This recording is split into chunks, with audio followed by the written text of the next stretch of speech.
Welcome to Oxford Junior English Translation by Professor R.K. Sinha course. We will solve 201 Hindi to English translation exercises in this course. If you want to solve all exercises, then contact 9051378712.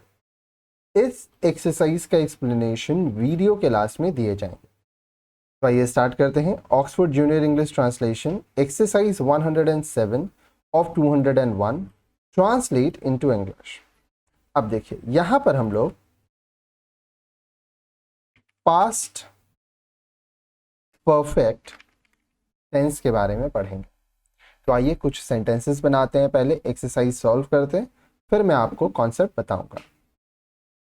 मेरे आने के पहले वह सो चुका था। He had slept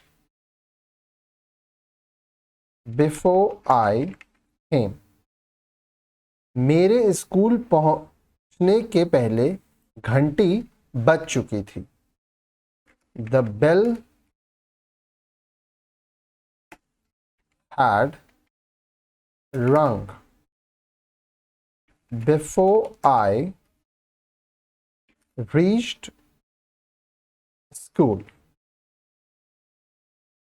doctor के आने के पहले रोगी मर चुका था। The patient had died before the doctor came. Police के आने के पहले चोर भाग चुके थे। The thieves had fled away before the police came. जब मैं स्कूल पहुंचा तो घंटी बज चुकी थी। When I reached school,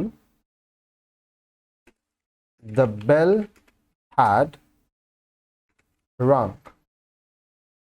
पिताजी के आने के पहले मैं काम कर चुका था। I had worked before father came. शिक्षक के आने के पहले मैंने अपना पाठ याद कर लिया था।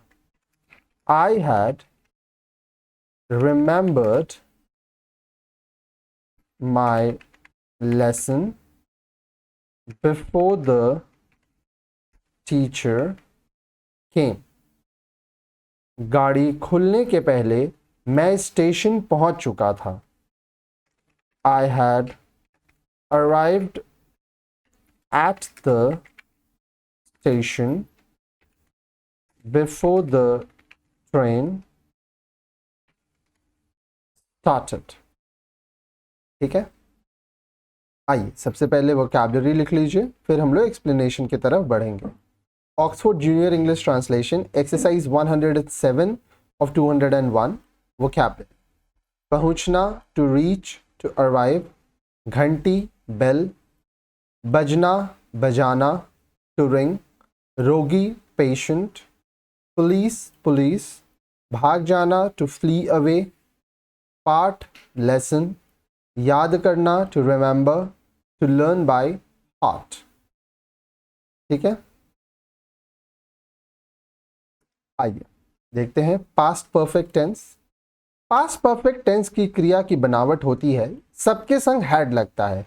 I had, he had, she had, it had, you had, we had, they had। और वर्ब का थर्ड फॉर्म। वर्ब का थर्ड V3 का अर्थ है क्रिया का पास्ट पार्टिसिपल रूप। आइए संक्षिप्त सारणी देखते हैं। पर्सन सिंगुलर एक वचन, प्लूरल बहुवचन। First person I had eaten, short form I'(D) eaten. We had eaten, short form V'(D) eaten। इसको हम लोग पढ़ते हैं we had eaten। Second person में you had eaten, you had eaten, you had eaten, you had eaten, singular plural दोनों में same होता है। Third person he had eaten, short form he had eaten, she had eaten, she had eaten, it had eaten, it had eaten, Ram had eaten, they had eaten, आपका plural short form देख लीजिए, they had eaten, they apostrophe d, the boys had eaten, ठीक है, singular plural आप देख लिए। आइए ये सब लिख लीजिएगा अच्छे से और बार बार रिवीजन कीजिएगा। यदि भूतकाल में दो कार्य हुए हों और एक कार्य दूसरे कार्य के पहले पूर्ण रूपेण समाप्त हो गया हो, तो पहले समाप्त होने वाले कार्य के लिए पास्ट परफेक्ट टेंस और बाद में समाप्त होने वाले कार्य के लिए पास्ट इंडेफिनिट टेंस की क्रिया का प्रयोग होगा। जैसे डॉक्टर के आने के पहले रोगी मर चुका था। इस वाक्य से यह स्पष्ट है कि भूतकाल में दो काम हुए हैं, पहला रोगी का मरना तथा दूसरा डॉक्टर का आना। रोगी का मरना पहले संपन्न हुआ, अतः इसके लिए पास्ट परफेक्ट टेंस की क्रिया का प्रयोग होगा।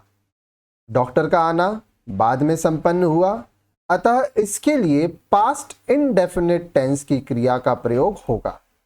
इस प्रकार वाक्य कैसे बन रहा है? The patient had died before the doctor came. Police के आने के पहले चोर भाग चुका था। तो देखिए पहले चोर भाग गया फिर police I. The thief had fled away before the police came. मेरे स्टेशन पहुंचने के पहले ही गाड़ी खुल चुकी थी। गाड़ी पहले खुली फिर वो स्टेशन आया। The train had started before I arrived at the station.